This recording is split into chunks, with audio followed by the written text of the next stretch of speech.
It's my series on women's and vulva health. So this episode, TikTok, is going to be about HPV. I've had HPV twice, so I was in my HPV era twice. Both times it went away on its own. 80% of women get HPV. 9 out of 10 times it heals on its own after 2 years. Having HPV and getting that call from your gyno can be super scary. Like, you have abnormal cells and you're like, what the hell does that mean? But because it forms so slowly into cervical cancer, you can usually wait to see if your body heals itself, like you're a starfish or some kind of superhero. Usually they'll keep an eye on it for about a year, and then if they have to, you test positive again for it at your pap smear, they'll do a colposcopy, if I'm pronouncing that right. I've gotten like 4 or 5 colposcopies. Basically go in and scrape your cervix to test the cells and see what levels they're at. It's painful and you will bleed for a bit.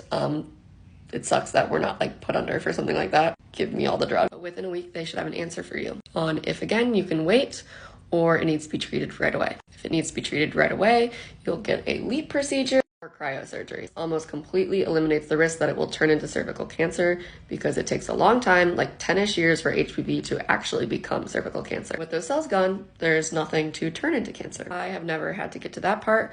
My body has luckily always healed itself on its own. But I almost got there once.